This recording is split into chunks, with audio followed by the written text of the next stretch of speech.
and welcome back to my channel. Today I want to show you how to do a shower curtain, one of those outside pieces.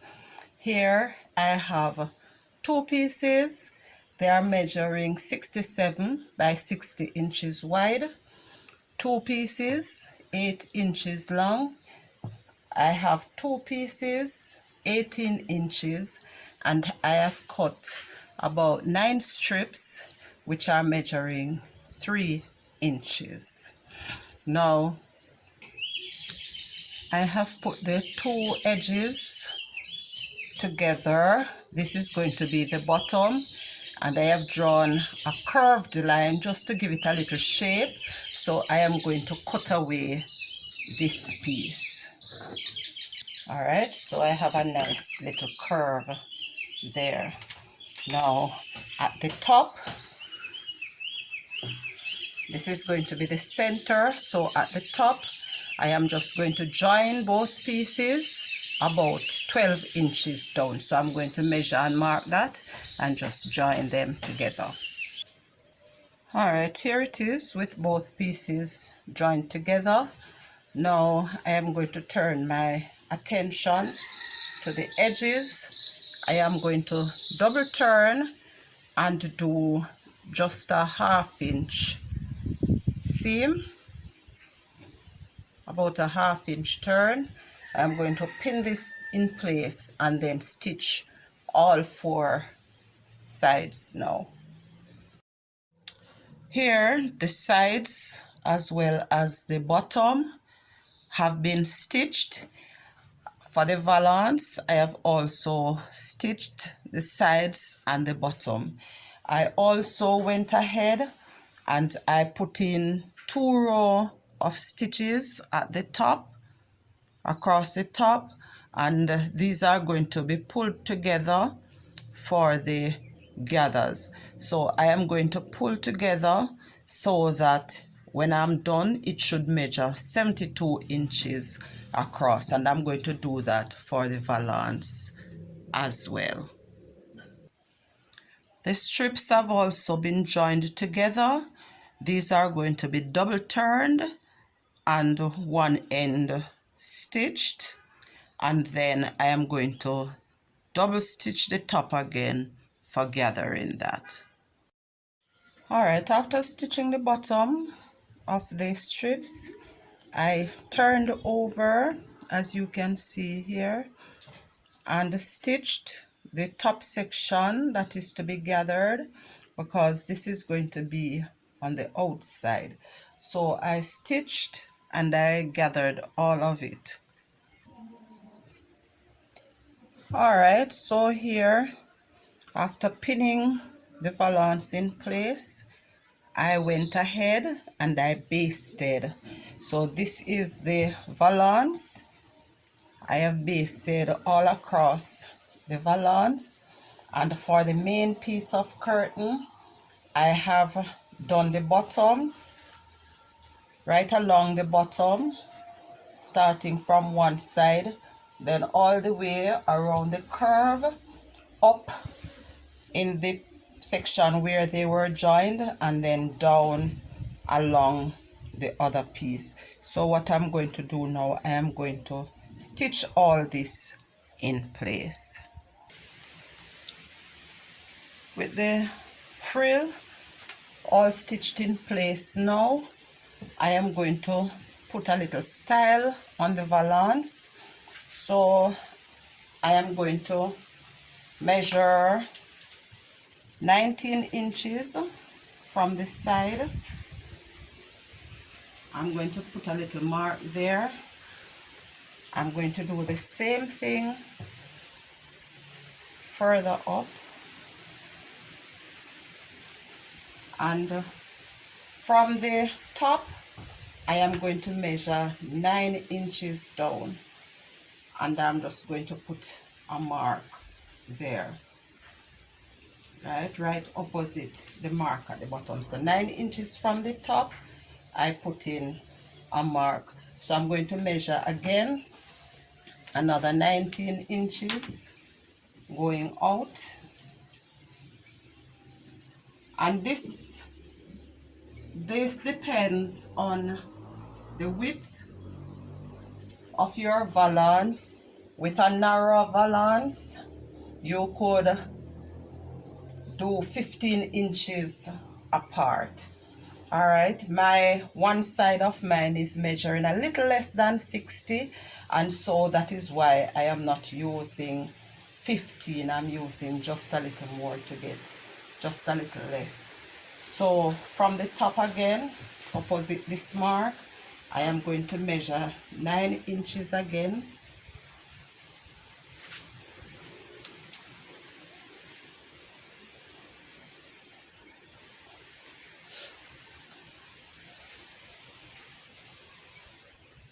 And I'm going to put in my mark. Now I'm going to continue doing that, and then I'll show you where I go next. From where the frill starts up to the 9-inch mark, I have drawn 2 lines, and I'm going to do that for each of the marks that I put in. With that done, I am going to now stitch along the 2 lines, and I'm going to stitch them loosely in preparation for gathering. Alright, with the lines all stitched in place, the first thing I do is to pull 2 of them together and knot them several times. So I'm using the 2 on top, and I knot these several times so that they will not become loose. Next, I hold onto the 2 at the bottom, and I gently pull these together so that everything is gathered, and I pull that as tightly as I can get it without breaking the thread. When I am done, I just use a pin at the bottom, and I just wrap the thread around the pin so that it will not become loose. Now I'm going to do this with each one of them.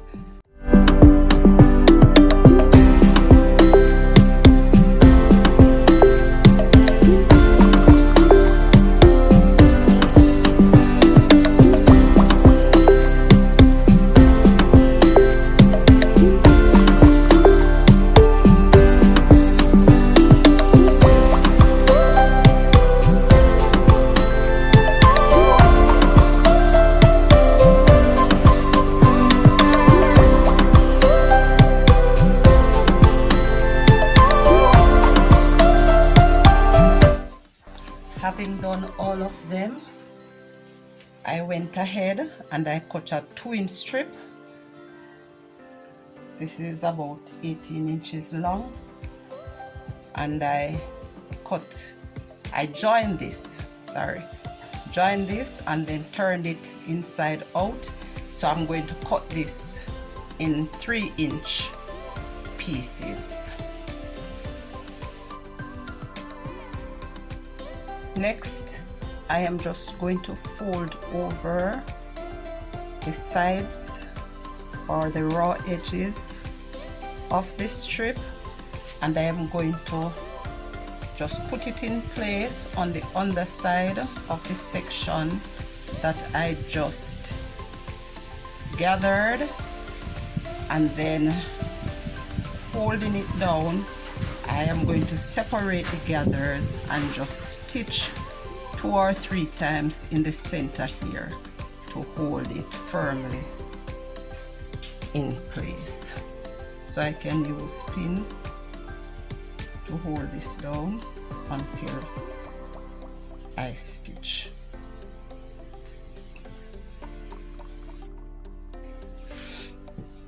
Alright, here we have it, and this is what it looks like on the underside with the piece all stitched on. I next place the curtain with the right side facing up, and on top of it I place the valance with the right side facing up as well. Now I am going to go ahead and I am going to pin the two top edges together, and having done that, I am going to put basting thread in, and then having basted it together, I am going to show you how to put the header on. For the header, I joined the two pieces that were measuring 8 inches long.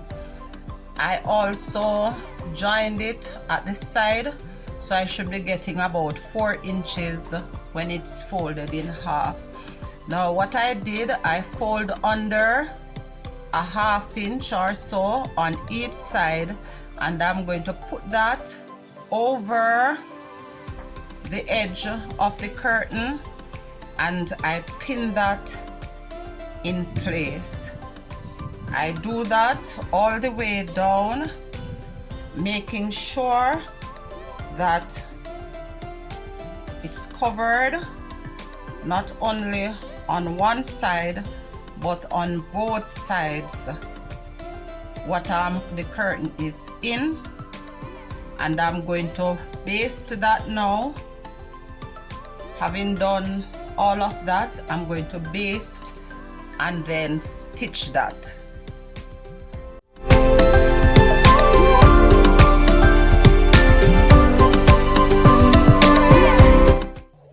Alright, so I'm going to just continue basting this all the way down. Then I'm going to stitch not only along where I basted, but I'm going to stitch all the way around the edge. Now to put in the marks for the buttonholes at the top, or the holes for the hook, I find it easier to fold in half, and then I measure. Now this is giving me about 35 3/4, so I'm going to divide that in 6, so that gives me about 6 1/2 for each hole.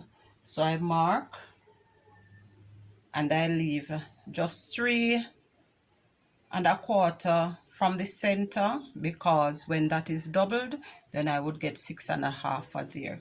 Now I use pins to mark where the holes are to go, so that when I turn over, I'll just mark in the same place. Now I'm going to use the buttonhole guide on the machine. I'm going to stitch these and then cut them. Alright, buttonholes have been stitched and I have slit them. I'm just going to show you now what the entire thing looks like hanging. Alright, there it is.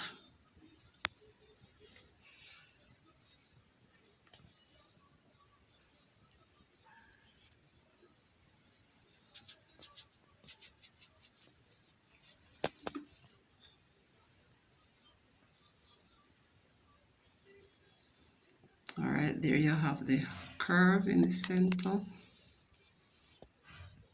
and the frills along the bottom.